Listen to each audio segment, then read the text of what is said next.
السلام علیکم۔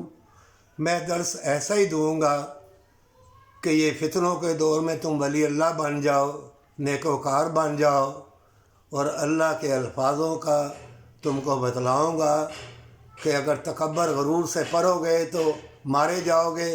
عاجز انکساری سے اللہ سے خیر و برکت مانگتے رہنا، نہ اپنے آپ کو صابر کہنا، نہ آزمائش میں کہنا اللہ میں بڑی آزمائش میں ہوں، مارے جاؤ گے، ایسا الفاظ کبھی نہ کہنا، بلکہ کہنا اللہ تیری مہربانی میں ہوں، تیری رحمت میں ہوں، اور رحمت عطا فرما اور فضل و کرم فرما سچی توبہ کے ساتھ۔ اللہ نے اگر چاہا تو یہ میرا پیغام جہاں جہاں بھی جائے اللہ تم کو جنت الفردوس میں جگہ دے اور تمہارا خاتمہ ایمان کے اوپر کرے۔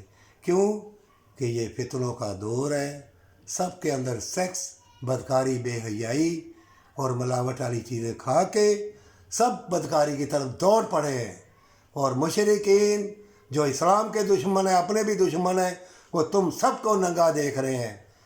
تمہاری جو غیرت ہے نا وہ سب ماری گئی ہے موبائلوں کے ذریعے، یہ جو نیٹ سیٹلائٹ نظام اور بھی بڑا کچھ آ رہا ہے، ہولوگرافی، سب تم ننگے ہو جاؤ گے اس سے پہلے کہ تم توبہ کر لو۔